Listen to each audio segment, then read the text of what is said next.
Hello there, people of the world, and welcome to today's episode of Coffee Chats with Jax. Today I want to give a different part of my heart to you guys than I normally would in these videos, and I'm really nervous to make this video because it's kind of a vulnerable spot that I struggle to share with even my close personal friends. But this week's video is for the girl that's been raped, or the girl that's been sexually assaulted, or the girl that's been physically assaulted, or the girl that's even been looked at by a man as if he owns her. The things that I just listed are words that I have a hard time saying.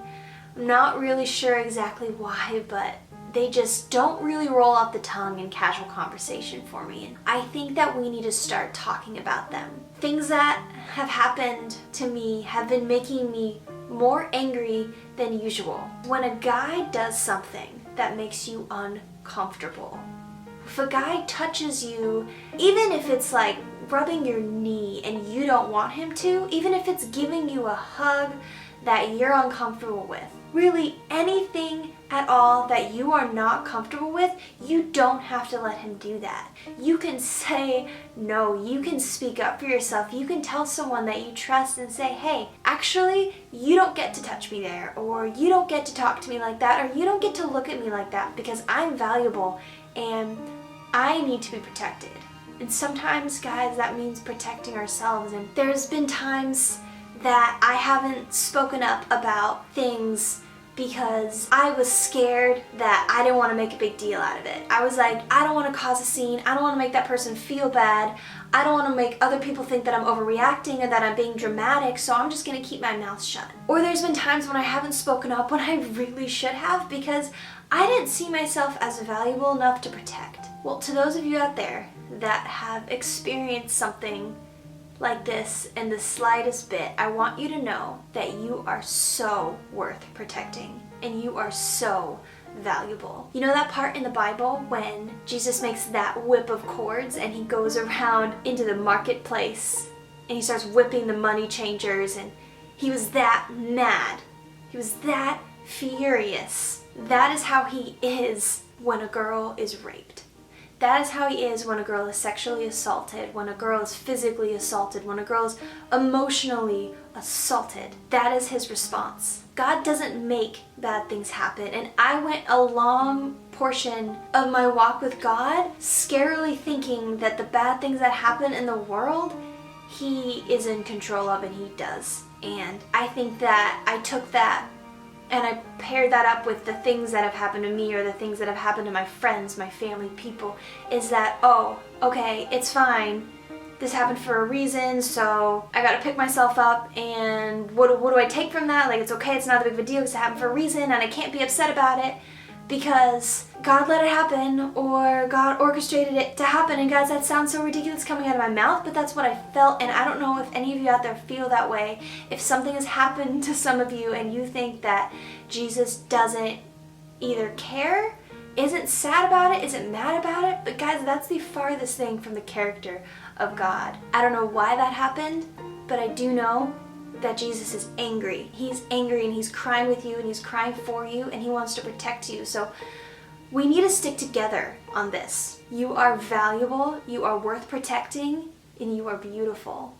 And any man that puts you in any kind of situation that isn't protective of your heart and your body and what God created, that's not right and that is not your fault. Guys, I don't want you to hide because you're scared that this is your fault, that maybe someone told you that it happened because you were wearing not an appropriate outfit, so you were asking for it. Or maybe it happened because you surrounded yourself by the wrong people. You should have known better than to be hanging out with that kind of crowd. Or you shouldn't have been drinking that night. You were asking for it. You wanted that to happen, you guys. Those are the biggest bald-faced lies, and those lies make me so angry that I'm actually shaking right now. I have goosebumps that I'm so mad about this. I'm mad that we don't feel like we have a voice because we do, and we need to start speaking up. And you guys, to those of you who have friends that maybe have gone to you about these types of things, or maybe even after this video, if a friend goes to you about this, you don't have to fix it. This isn't supposed to be a burden. I know that in the past I felt like things like this kind of conversation topic, or even just heavy things in general, I've brought them to my friends just wanting them to be there with me, but they feel like they have to fix me, or they feel like it's a burden because they feel like they have to fix me. And that's honestly the most damaging thing. Just be there with your friend. Cry with them, hug them, be mad with them. Just talk about it with them and let them know that it is not their fault and that they are so valuable and so worth protecting, and we have to stick together and speak up about it. I've been feeling so angry about this. The rape culture in today's society is for women to keep their mouths shut because that's the message that we're being told. We're being told that it doesn't matter. We're being told that it's our fault, that it's not that big of a deal. It is a big deal, and it's not our fault. 1 in every 4 women experience this. That's a lot, and we're in this together. And I'm not just saying that, I mean that. We need to stick together. And to the men out there who are protective of women, to the men out there that show women the true place that a man has in a woman's life, their true calling to keep us safe, to protect us, and to not put us in those situations, thank you to those men. Let's start using our voices. Let's start speaking up. Let's start being there for each other, and let's stop keeping this in silence. You know how I've been talking about isolation is where shame can grow, or isolation is where the enemy can speak loudly because no one else is speaking up? That's the same thing that happens when we don't talk about this. If any of you out there are watching this and have experienced those things and need to talk about it, my email is in the description box below. Feel free to email me. I'll do my best to get back to you guys, but I really want you to know that I know that it's scary, and I know that it's not okay, and I know that some of us feel like it's our fault, and I know that some of you may feel like whatever happened to you defines you, or what happened to you is your fault and there's nothing you can do about it, and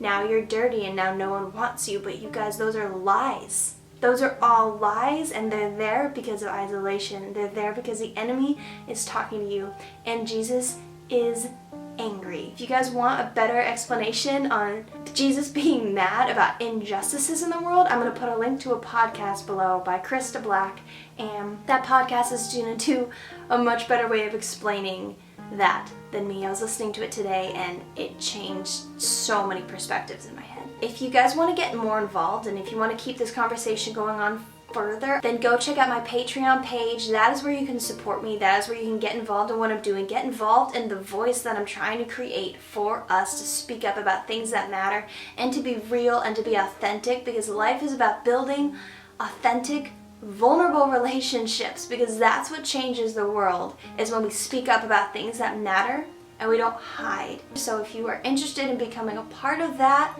then go check out my Patreon page. There's going to be a box on the side of the screen or a link in the description box below. That's where you will learn more about that and just the message that I'm trying to put out into the world. So guys, thank you for watching, thank you for supporting me, and I will see you next week.